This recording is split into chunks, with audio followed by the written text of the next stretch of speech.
ஆக என்றால் நான் வந்து அந்த ஒரே நிமிஷம் கொஞ்சம் இருக்கு.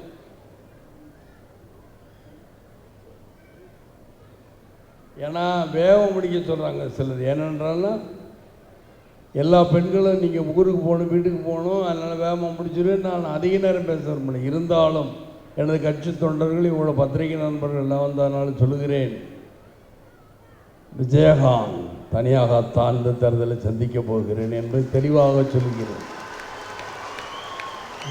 தெளிவாக சொல்லி இவங்க என்ன சொல்லுவாங்க, நீங்களாம் கைதுறீங்கன்னு இவங்க என்ன சரி எதுக்கு அந்த 7 பேர் போட்ட 7 பேர் நேர்காணல் நான் பார்த்தேனே, அந்த நேர்காணல் பார்த்த வேட்பாளரை தேர்ந்தெடுக்க வேண்டிய எனக்கு வேலைகள் நிறையா இருக்குது. நாளைக்கு காஞ்சிபுரத்தில் கிங்காக இருக்கணுமா, கிங் மேக்கராக இருக்கணுமா, கிங்காக தான் இருக்கணும். அங்கேயும் கேட்டி அதேபோல் என் தொண்டர்களையும் கேட்டேன், மகளிரினை சேர்ந்தவர்களும் பணம் கட்ட வந்தால் அவங்களையும் கேட்டேன். இப்போ உங்களையும் கேட்குறேன், இவ்வளோ பேர் கைதட்டலுக்கு மத்தியில் விஜயகாந்த் தனியாக தான் நிற்க போகிறேன் என்றால் என்ன? இவர்கள் ஆளாளுக்கு சொன்னார்களே அங்கே போவாரா வேற, நான் பேரம் பேசுகிற பேரம் படியல, அதெல்லாம் கிடையாது. யார்கிட்டையும் பேசுகிறேன், யாருக்கிட்டையும் நான் பேரம் பேசலை. அவங்கவுங்க என்னை தேடி வந்தவங்க அனைவருக்கும் முதல்ல எடுத்தோன்னு நன்றி தான் சொன்னேன். தேடி யார் யார் வந்தாங்களோ அவங்களுக்கெல்லாம் நன்றி. என்னை தேடி வந்தவர்களே, எனக்கு சொன்னவர்கள், அழைத்தவர்கள் அனைவருக்கும் நன்றின்னு தான் சொன்னேன். அதைத்தான் தேடி வந்தவர்கள் அழைத்தவர்களாருக்கும் நன்றி. அதைத்தான் நான் தேடி வந்தவர்கள் என்று சொல்லுகிறேன் என்று சொல்லிக்கொண்டு நான் சிவகாமி முத்துக்குமார் அவர்களைத்தான் கேட்பேன். நான் தூங்க மாட்டேன். என்னுடைய மகளிரன் என்று எல்லாரும் வீடு போய் சேர்ந்து விட்டார்களா என்று கேட்பேன். அதற்கு பிறகுதான் என்னுடையது. இப்போ எல்லாருமே தேர்தல் அறிக்கையை பற்றி என்ன சொல்லுவார் விஜயகாந்த், தேர்தலை பற்றி இனிமேல் என்ன எழுத போகிறாங்களோ என்ன சொல்ல போகிறாங்களோ எனக்கு தெரியாது, ஆனால் தேர்தல் நான் தனியாகத்தான் இருக்கிறேன் அப்படிங்கிற சொல்லியிருக்கிறேன். இனிமேல் என்ன எழுதுவாங்க, எந்த கட்சி கூட்டணிம்பாங்க. ஏனென்றால் ஒவ்வொருத்தங்களுக்கும் ஒரு டிவி இருக்கு, ஒவ்வொரு கட்சிக்கும் ஒரு டிவி. அவங்கவுங்களுக்கு இஷ்டத்துக்கு ஒன்று எழுதிக்கிட்டு இருந்தால் என் தொண்டர்களுக்கும் என்ன பண்ணுறதுன்னு தெரியல. இனிமேல் என்னுடைய அட்டைப்படமாக என்னுடைய புகைப்படமாக எதுவுமே போட மாட்டாங்க. விஜயகாந்தை பற்றி ஏதாவது திரும்பி எழுதுவாங்க. ஏதாவது 7 பேர் ஏன் போட்டார், குழப்பம் அடைகிறார் விஜயகாந்த் அப்படிம்பாங்க. நான் எந்த குழப்பம் அடையலை. எனது கட்சி எப்படி இப்போ சொன்னேன், நீங்கள் உடனே வந்தீங்கள, ஏன் வந்தீர்கள்? விஜயகாந்த் அழுதார் வர. அதே மாதிரி நான் வெள்ளம் முடிச்சிருந்தேன், வேகமாக முடிச்சிருப்பார். அதற்காக என்ன விஜயகாந்த் வந்தார். யார் தினமலை இருக்கணும், விஜயகாந்த் வந்தாருங்க. 10-15 நிமிஷத்தில் போயிட்டார். 10-15 நிமிஷம் தான் பேசினார், அதுக்குள்ளே போயிட்டார். அவர் லேட்டாக தான் வந்தார். மனைவி தான் முதல்ல பேசும். நம்ம எழுதிருப்பாங்க, நான் பதில் சொல்லணும். பதில் சொல்கிறதே கிடையாது. இவங்களுக்கெல்லாம் பதில் சொல்லிக்கிட்டு என்னத்தை பண்ணுறதுன்னு பேசாமல் இருந்துங்க. ஏனென்றால் பதில் சொல்லி என்ன ஆகிறது, பதில் சொல்கிறது தைரியம் தான் புருஷ லட்சணம்.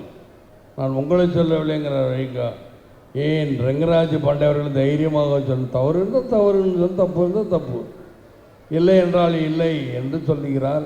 சொல்லணுங்கிறதா என்னுடைய தாழ்மையான கருத்து என்று உங்கள் எல்லார்கிட்டையும் விடைபட்டு மீண்டும் சொல்லுகிறேன். மகளிர் தின வாழ்த்துக்கள் தெரிவித்துக் கொண்டு விடைபெறுகிறேன். நன்றி வணக்கம் மக்களே, நன்றி வணக்கம்.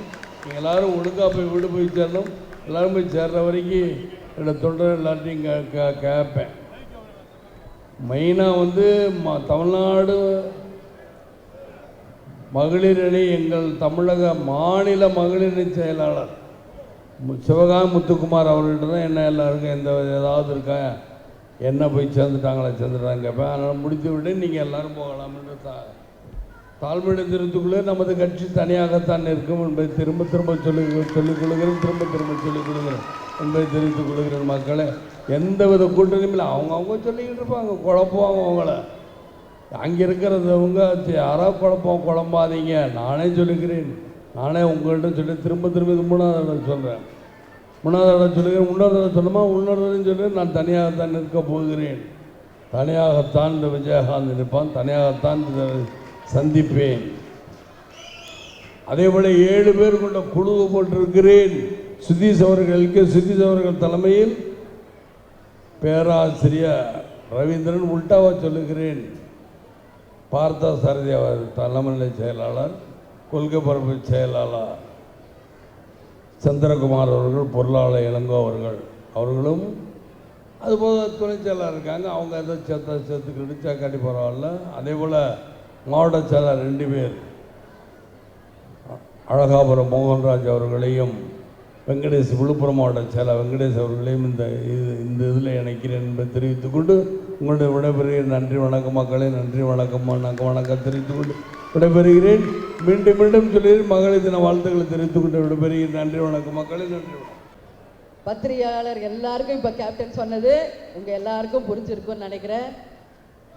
ஏன் இதை மீண்டும் நான் கேப்டன்கிட்ட அனுமதி கேட்டு நான் பேசுகிறேன்னா, கடந்த 3 மாதமாக ஒரு மிகப்பெரிய ஒரு அலை தமிழ்நாட்டில் அடிச்சிட்டு இருந்தது. கேப்டன் என்ன சொல்ல போகிறார், அதனால் இன்னைக்கு வரைக்கும் எந்த கட்சியும் முடிவெடுக்கல. நாளையிலிருந்து பாருங்க, தமிழக அரசியல் விறுவிறுப்படையும்.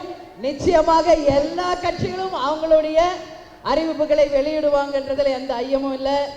ஏன்னா திமுக அதிமுகவுக்கு மாற்றாக உருவாக்கப்பட்டதுதான் தேமுதிக. உறுதியாக லஞ்சம் ஊழல் இல்லாத ஆட்சியை, மக்களாட்சியை கொண்டு வந்து நேர்மையான ஒரு ஆட்சியை நிச்சயம் கேப்டன் அவர்கள் உருவாக்குவாங்க.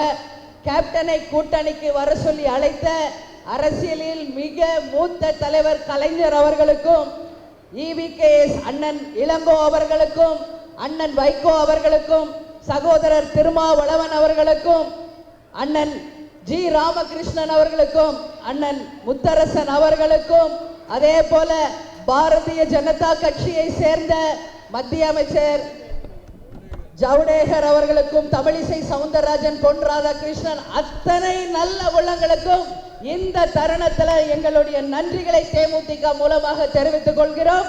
அதே போல கேப்டன் அவர்கள் 7 பேர் கொண்ட குழு அமைச்சிருக்காரு. நாளை முதல் 234 தொகுதிக்கும் வேட்பாளர்களை தேர்ந்தெடுக்கும் பணி தலைமை கழகத்தில் மும்முரமாக நடக்கும் என்று இறுதி வடிவம் பெற்று கேப்டன் அறிவிப்பார் என்பது உங்களுக்கு அதிகாரப்பூர்வமாக அறிவிப்பார். திமுக அதிமுகவுக்கு மாற்றாக கேப்டன் தலைமையில் நல்ல ஆட்சி நிச்சயமாக தமிழ்நாட்டில் வரும்.